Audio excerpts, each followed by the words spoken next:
Is Fox News even really a Fox News network anymore, or is it something else? And if it's not news, does that matter? Should that matter monetarily? Is there anything that we, those who either don't watch Fox, or when we do because we need to know what these insane people are saying, even though it grates on our sanity, what can we do about it? Well, we're joined by someone who's gonna help us discuss this, researcher and writer for Media Matters for America, Nikki McCann Ramirez. Welcome to the Damage Report. Hi, John, great to be here. Very glad to have you here. You had a piece on Insider laying out all of this and more about Fox's, what they've done over the past few years, especially the last year during the pandemic, their funding and all of that. What led to this piece for Insider?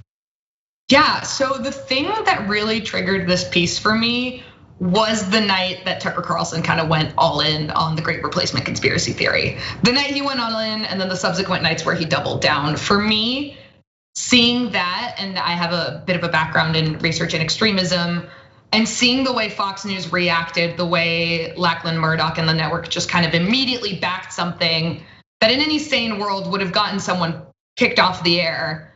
That to me kind of indicated to me that there's really no line that Fox News won't let Tucker Carlson cross.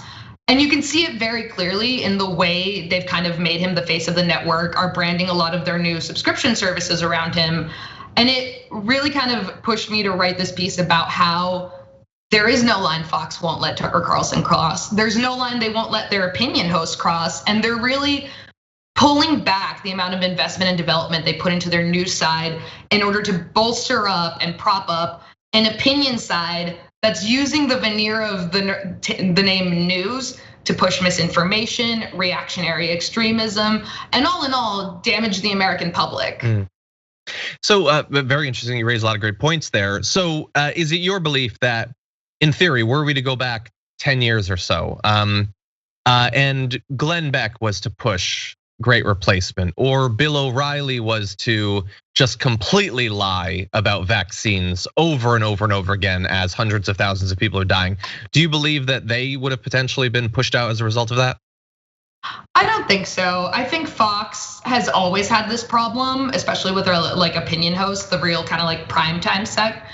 I think Fox only pushes out hosts when they already view them as expendable. We saw what happened with Shep Smith. We saw what happened with a couple hosts over on the Fox Business Network.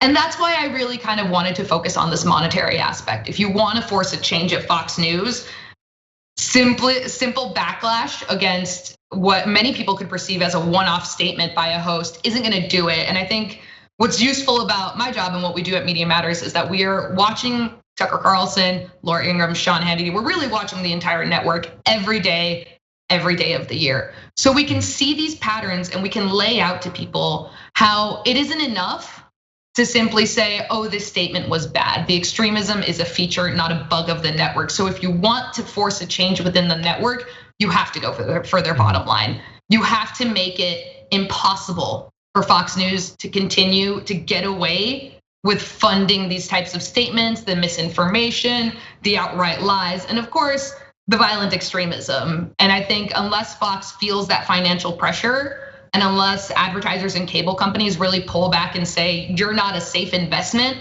Fox News is gonna keep doing what it's doing. And to your point about one line and the reaction to it being enough to push someone out. I mean, Media Matters, obviously, as you say, you track all of this, and you've been doing so for many years. Often the right hates it. They hate that you guys literally just put up what they say. Like for some reason, that's always been weird to them that someone would do that. But I believe it was maybe within the last 2 years, you all had a special thing about Tucker Carlson where you had dug into his appearances on the Bubba the Love Sponge show. And when I saw that he suffered no consequences from the Iraqis are semi-literate primitive monkeys, I thought, okay, well, we're done with this. There's nothing that he could say. Him just shouting the N-word until his throat gave out might not be enough at this point. So then if that's not enough, then if people want Fox to change, either because maybe they're right wingers who don't want the only form of right wing media to be undiluted nonsense, or because they don't want them to keep convincing their family members to be exposed and die of an illness, what can we do? What should we do? So I think the two big things here are to pressure advertisers to drop the network entirely. I think we've seen it a couple times when Tucker, Laura, Sean Hannity will say something kind of like really outlandish, and a couple like blue chip advertisers will pull their ads off the show, but only that specific show. And Fox has often defended themselves like, oh, we can move advertising to other parts of the network. And that's why we need advertisers to drop the network entirely. The core of Fox News Network is their opinion side. It's not the news side. So any dollar that you are giving Fox News, even if that ad money is being put on like the 8 or 9 a.m. hour, is still funding the vitriol and the bile that is emblematic of the network. The second thing that we want consumers specifically to do is to, if they can, ask their cable company to drop Fox News. Fox News only gets an average during prime time about like 2 to 4 million viewers per hour. It fluctuates. I think the most recent numbers for Tucker Carlson tonight had him at around 3 million for ratings. And there are tens of millions of households in the United States who are paying for a cable package. And that means they're paying for Fox News.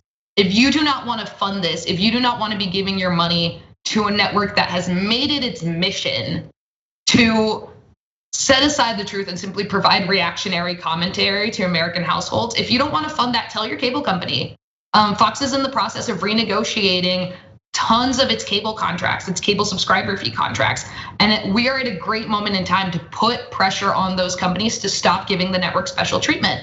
And like you said, there is a well-documented archive of everything that has been said on the network, not only from Media Matters, but groups like Right Wing Watch, other groups like the Daily Beast, I think does a really great job in Mediaite. There is a very extensive public archive of the toxicity of this network. And at this point, I think advertisers and cable companies don't have an excuse. They can't feign ignorance. Either they're complicit or they pull out. Yeah. And Fox is going to try to get them to be like, hey, Laura Ingraham's crazy, but like, hey, no, it's totally cool in the morning or whatever. And they might, they want to reach crazy old Republicans, so they might be willing to do that. But you're right, it is still funding the same thing. And by the way, I think that Media Matters has done a good job, especially over the past quarter or so, to point out that very often the news that they're covering in the morning is just, hey, here's a thing Tucker Carlson said last night. Let's play and respond to Tucker Carlson, or literally bringing Tucker Carlson on those programs. So, but my question is, they don't seem to care when they lose the advertising on the night stuff. As you point out, they can do the advertising on the other parts. Do we know for sure if we were to wipe out the morning advertising and all they had was, catheter kits and stuff like that, would that actually be a danger to them? Like with Fox Nation and the carrier fees and stuff like that, is losing the advertising that significant? I think it's significant. I think first of all, what people need to understand is you can't boycott the advertisers or boycott the cable companies. You have to do them both together. If the network is bad, it's bad across the board. And I think it's really important for people to understand that the way a network is treated by advertisers is a huge signal to cable companies. So even if Fox loses all of its like blue chip advertiser revenue and is left with like catheters and MyPillow, they can still kind of even if they lose all those advertisers, they can still make money off cable subscriptions. So you need to pressure the network of companies that are propping up Fox News, whether they be cable companies, advertisers. I think Fox Nation is another conversation. I think with the launch of Fox Nation, Fox is trying to insulate themselves from this backlash they're seeing, because it's been happening for years. And I think while they kind of have to paint a pretty picture for people investing in them, like, oh, this is not a big deal, I think it is a big deal. I think that's why they're kind of pivoting to what they see as a potentially more stable form of revenue, because I think they see people abandoning them. And I think once you kind of destabilize that network of companies that are propping them up, and cable companies see, oh, advertisers don't like this channel, why are we letting them charge us 3 times more than other networks to carry them? I think you need to have both to really have an effective accountability campaign happen. Okay, well, I think it's an interesting plan. If you're watching this, you want more information, Nikki's work is up at Insider, titled "Fox News Isn't Even Pretending to Be a News Network Anymore." You can get more information about how the interplay between the network and the advertisers works, what the sort of timeline is for it as well. So definitely check that out And Nikki, we really appreciate your work. We have for a very long time. We love Media Matters, but thank you for joining us today as well. Thank you for having me on. Appreciate it.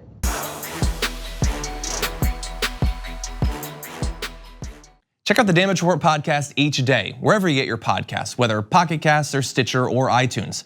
You can join me as I give you the news and stories you want, with a range of co-hosts and interview guests jumping in on the fun each day. Again, that's the Damage Report, wherever you get your podcasts. And if you get them at iTunes, don't forget to rate and review. Sometimes I'll read them live on the show.